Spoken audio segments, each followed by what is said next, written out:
4 friends, 1 screen, 10 games, 1 winner. If you're looking for a little bit of couch competition, then look no further. Here's my personal pick for my top 10 4-player party games on PC. Hello friends and family, my name is Skylent. Thanks for stopping by for another top 10. Today we're talking about party games. These are games that are up to 4 players. They tend to be extremely competitive, but random and chaotic, and it's just really all silly, okay? Yes, make alliances, make some enemies. Generally, it's kind of ridiculous fun, and that's just that. You're just gonna have to trust me, guys. 2 players, 3 players, 4 players, whatever interval, whatever game. I'm pretty sure that each one of these on this list that I have handpicked, tried and tested, believe will be an experience. Keep the hype alive. Let's get into the list.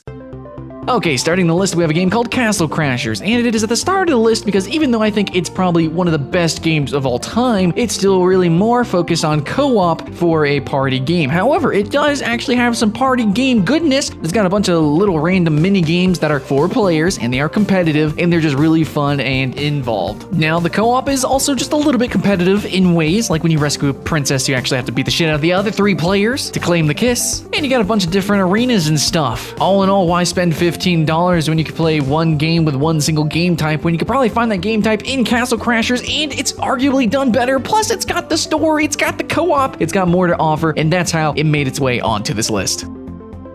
Next up on the list, at number 9, we have a game called Speedrunners. Now, this game took me by surprise. It is a totally different kind of party game, okay? So it's like a racing game, except there's really not a finish line. It's like you just run in loops around the map as the screen gets smaller and smaller, and it becomes more and more intense. But then it's kind of like also Mario Kart in ways, because you also get these random pickups, and you have like grappling hooks and missiles and grenades and stuff, and it's really just kind of crazy. So it's a survival racing game, sort of? Honestly, it's kind of hard to describe. You just have to see the gameplay and just hear the name, Speedrunners. It's its own unique, special little snowflake of a game, and definitely one that you'll remember and your friends will in any party that you have. So guys, let's talk about some Brawlhalla. Yeah, this game's pretty popular, extremely popular, so if you want to play it online, absolutely do so. They got tournaments, pretty big on streams. It's a platform fighter. Yeah, everybody loves Smash Brothers, and Brawlhalla is made in that image. Now, it's not a complete copy, it's actually its own unique game. It's just in the, genre of platform fighters that Smash Bros kind of invented, really. But yeah, it does what it does great, and also because of the 2D cartoon graphics, it's actually probably going to be easily run on pretty much any machine, which is good if you want to invite some friends to play with you online. But really, Brawlhalla works fantastically well as a 4-player local couch competition game. It's all about those neighborhood tournaments, and this game is incredibly competitive. Next up on the list is a game called Move or Die. So basically, it's like the party game of all party games. It's meant to be played as like an amalgamation of a bunch of random, different, crazy little kind of mini games that then also have random, crazy modifiers. So then like one mini game could be the exact same as another mini game, except because of the modifier, it's actually completely different. So yeah, if that makes sense. Oh yeah, and the namesake, essentially, basically, you have to keep moving. If you stand still, then you just die. So yeah, there's always this little sense of panic, and in party games, there generally is a lot of chaos, and in this game, with all the modifiers and all the ridiculous game modes that they have, the base level, the face value of this game, it's pretty much insanity defined.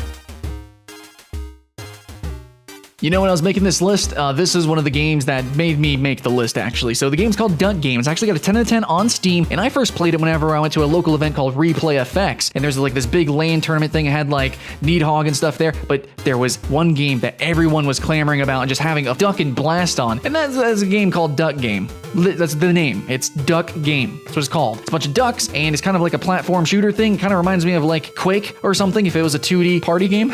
Yeah, no, there's some pretty crazy guns in here too, that being the big focus of the game. I mean, you got ridiculous things like it says on the Steam page. You got freaking net guns, mind control race, saxophones, magnet guns, and a lot more, guys. Now, couch co-op gaming has always been a nostalgic thing, a nostalgic genre, and Duck Game absolutely brings that to the front with its aesthetics, with its concepts, but also introduces a lot of really interesting things that makes it worth playing in 2016 and 17 and on.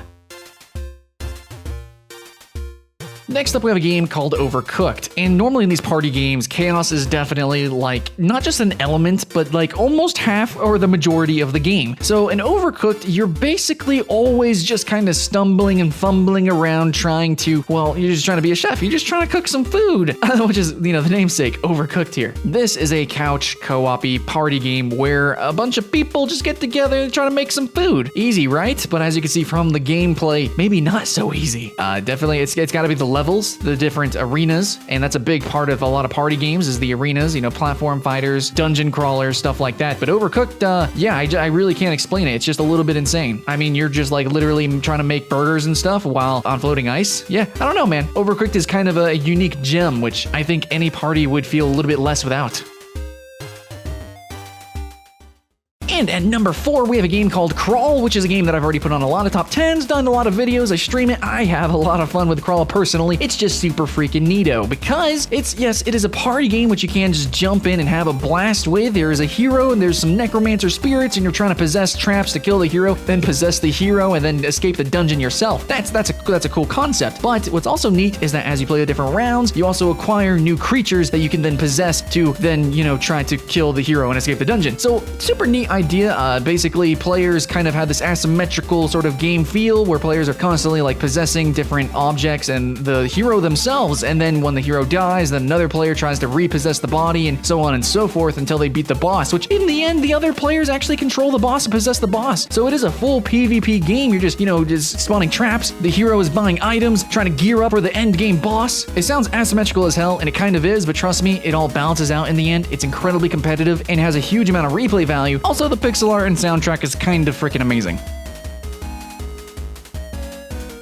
Next up, at number 3, we have Towerfall Ascension. Now, in any party, LAN party, or just a casual Halloween party, I don't know, any sort of party scenario situation where you might be playing video games, there's a core set of games that you should probably have in your arsenal, and one of those games is this game, Towerfall Ascension. Towerfall is the definitive version of a hit archery combat game. In fact, many games on this list have a little bit inspired by this title, yeah. So, this game itself, it has been inspired by classics from the golden age of couch multiplayer, okay? It's a 4-player local party game centering around hilarious, intense versus matches. The core mechanics, pretty simple, right? Pretty basic and accessible, but kind of hard to master. And overall, the combat and competition is fierce. It's just one of those good, solid games that you just gotta have.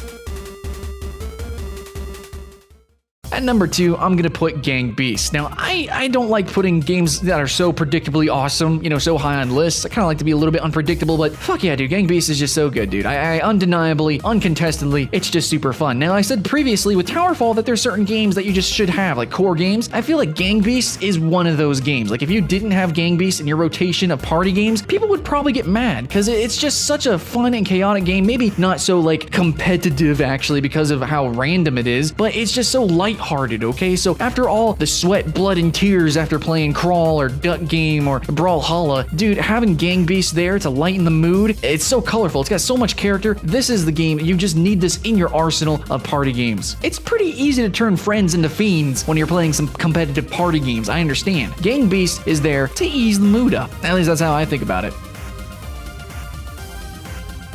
Now, personally, my number 1 for party game on PC has got to be Ultimate Chicken Horse, okay? And there's a few reasons, let's list them all, okay? For one, it's the game of chicken and horse combined. Already, that's pretty fun and silly as a platformer, okay? The players actually make the platforms. But this is not a co-op game, okay? It's not everybody, yeah, let's make it to the end, kind of, no. You try to make the game as difficult as possible, but, you know, you still know how to get to the end. You still think that you can get to the end. Of course, then there's going to be somebody that just blows up a platform or puts spikes where you weren't expecting it, but that's the chaos and that's the fun. It's man-made chaos. It's all of the machinations and schemes that your friends and family can think of just kind of regurgitated on the screen there, and it's freaking awesome. It's hilarious, actually, and there's a huge amount of replayability because of the customization of the different platforms and, you know, some of the different rule sets you can kind of give yourselves, like, hey, let's all only use portals and just kind of weird shit like that. Yeah, Ultimate Chicken Horse is freaking awesome. It's one of those party games where it's just dumb intuitive. It's basic. It's a platformer. You run, you jump. It's just, you know, what you do with the platforms that that you make as you play it, and it gets just crazier from there. Now, they also just put in online interactions, and that works fantastically as well. But I just want to say, you know, if you want to play this game consistently online or in parties, it's honestly one of the most fun games, even reoccurring. It's got probably, in my opinion, the most amount of replayability, which is why I'm going to put it at number 1. Thank you so much for watching, guys, and I know this genre is like super niche and stuff, so like if you have any games you want to share in the comments, you can totally do that. Also, do know that you will be entering into a prize. Every 100,000 views, I'm going to go and just buy a bunch of games and give it to the commenters. So yeah, just do that, okay? If we can get this to 1 million views, I don't know, dude, I'm gonna be spending a lot of money, gonna be buying a lot of games, but give it back to you guys. It's gonna be a party fiesta, dude. Woo! I don't know what else to say, guys. It's actually been a crazy ride. I think we just started too. Here's to making new friends and growing our little family. Keep the hype alive, and I'll see you again next time.